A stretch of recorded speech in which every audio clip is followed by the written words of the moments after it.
მშვენიერია, როდესაც ადამიანს უძრავი ქონება გააჩნია, მაგრამ უძრავ ქონებას აქვს მეორე მხარეც. აი მაგალითად, როდესაც თქვენი მდგმურები ქირას არ იხდიან. რა ხდება ამ შემთხვევაში ამერიკის შეერთებულ შტატებში? ახლა მაქვს ასეთი შემთხვევა.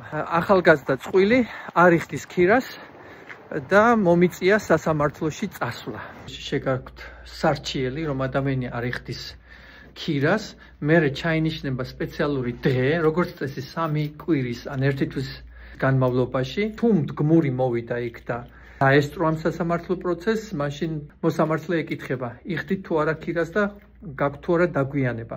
როგორც კი მდგმური განაცხადებს, რომ დაგვიანება არსებობს, ეგრევე გამოდის განაჩენი, რომ უნდა გაანთავისუფლოს ბინა. შერიფის დეპარტამენტი უკვე მიაკითხავს ამ ადამიანს სპეციალური შეტყობინებით უკვე ბინაზე და 10 დღის განმავლობაში იძულებულია დატოვოს ბინა.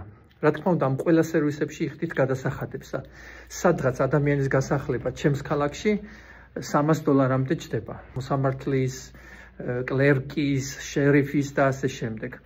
ასე რომ აი წარმოიდგინეთ, ადამიანი არ იხდის ქირას, დააგვიანა, უკვე წაგებაში ხართ, მე სასამართლოში მიხვედით, გადაიხადეთ $300, კიდევ წაგებაში ხართ, მე ერთი თვე მოიცადეთ, ვიდრე ადამიანს გაასახლებენ, კიდევ წაგებაში ხართ და ამ 1 თვის შემდეგ კიდევ 10 დღე გავა იქამდე, ვიდრე ადამიანს ეფექტურად გამოასახლებენ.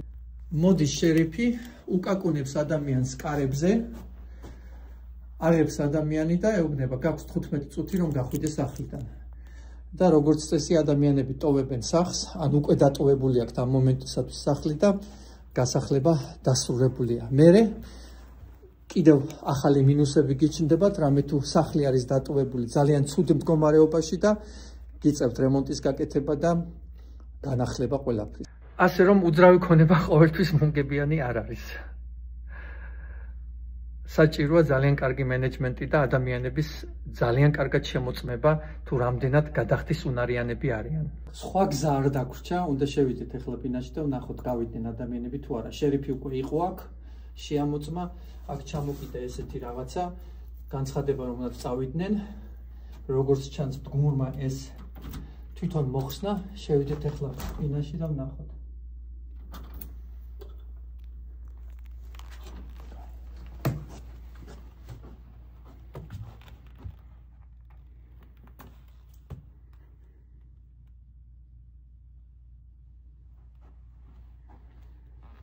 ყველაფერი დატოვეს ესე როგორც იყო.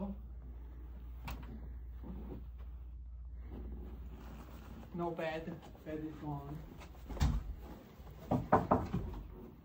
Obviously they left. როგორც ჩანს ყველაფერი დატოვეს. მიაგდეს ესე თავისი კონსოლით და ყველაფრით. ასე რომ ჩვენი დასალაგებელი იქნება. აი ეს არის ის, რაც შერიფმა მოიტანა აქ რომ წასულიყვნენ. რომელ რიცხვში? 6 თებერვალს. Okay, so they had time till February 12th to leave. Okay, so obviously they're gone. We'll wait till February 12th. We'll come back and start figuring out. Probably we'll replace carpet here. We'll see what. კიდევ ერთი დღის შემდეგ მოვდივარ ახლა რომ გადავამოწმო რომ სამუდამოდ და საბოლოოდ გავიგნენ ბინიდან. ხანჯრები რატო გააღეს არ ვიცი და დატოვეს ესე შუა ზამთარში წარმოუდგენელია. გათბობა გამორთეს, დატოვეს თავიანთი ნაგავი. ყველაფერი ჩემი გასატანია, ჩემი ხარჯებია. ხომ ფაქტია რომ მე უნდა ვიზრუნო ამ ყველაფერზე. აი ესე ხდება ზარალი, მაცივარი. ჭუჭყიანი არა უშავს, მაინც კარგია რომ წავიდნენ და ყველაფერში შევეცადოთ და ვინახოთ პოზიტივი. ჩემი თანამშრომელი მოვა დაათვალიერებს აქაურობას, ნახავს რა არის გაფუჭები, გატეხილი და ასე შემდეგ. გამლაგებელი მოვა, ის დაალაგებს, გამოვიტანთ გასაქირავებლად. სამართლოში მივალთ და აპდეიტს გავაკეთებთ იმ ყველა ზარალზე, რომელიც ამ ადამიანებმა ჩვენ მოგვიტანეს. ზარალს გამოვხატავთ თანხით დოლარებში, რომლებიც ამ ადამიანებს სამწუხაროდ შეეტენებათ. იმედი არ არის იმის, რომ ესენი როდისმე რამეს გადაიხდიან, მაგრამ მომავალში თუ სადმე წავლენ კიდევ რამის საქირავებლად, იქ გამოჩნდება ამათ ჩანაწერში, რომ იყვნენ უკვე გასახლებულები და ეს არანაირად არ იქნება მათი კარგი რეკომენდაციისთვის. ასეა უძრავ ქონებაში. You win, you lose, you win, you lose.